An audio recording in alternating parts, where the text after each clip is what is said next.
Chase Daniel, former NFL quarterback, with what he sees as the Browns situation with Deshaun Watson. This from FS1's The Facility. I'm a quarterback, and I walk into the huddle to call a play, and I have 10 other men, my kids, grown men looking at me. I want them to feel inspired by the way I'm calling a play, by my temperament, by my body language, by everything I say. And I can tell if you're not inspired. Deshaun Watson has to walk in that huddle and see these left tackle or this running back go, oh, man, he's calling. All right, he messed up this play. That doesn't fly. So on the field, I cannot say one thing that he's doing well. This Browns offense is ranked 30th or worse in every major category. Okay, then I go to Kevin Stefanski, who's the head coach, two-time coach of the year. Okay, you don't think he wants better? Andrew Berry, GM, you don't think they know better? Their hands are tied in this situation. It is 100% ownership of the Cleveland Browns that are making the decision to play Deshaun Watson because not the coach. No, they are paying him $230 million. They don't want to look like fools like they have in the past with that viral Browns video.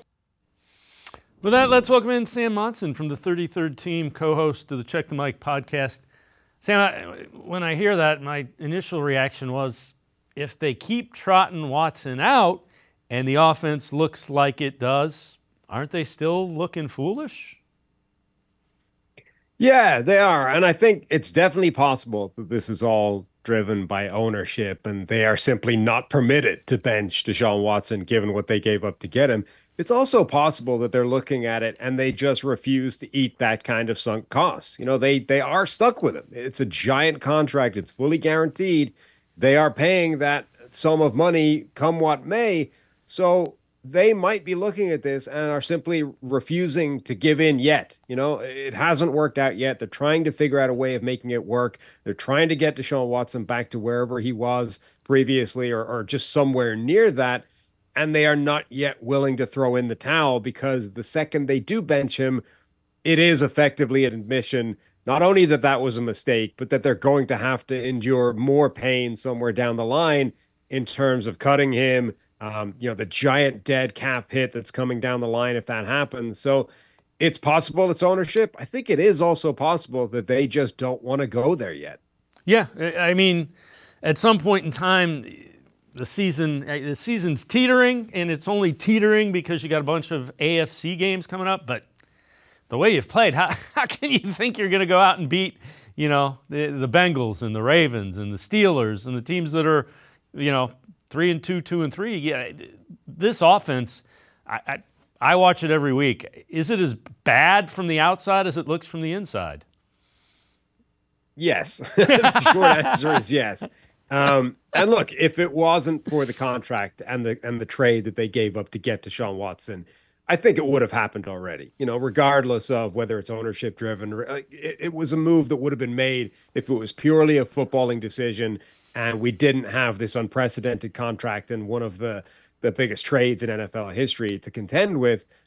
They would have sat him down because it's not working. And there have been flashes.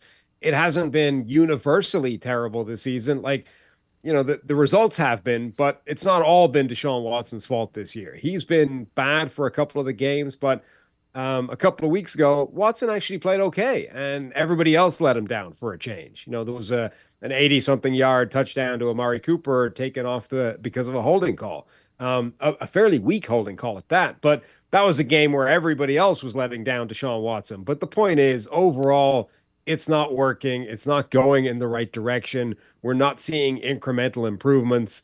They are kind of lost in the tall grass in terms of trying to find a scheme that is working for him or that will work for him. And it's taken them away from the things that did work in the offense under previous quarterbacks.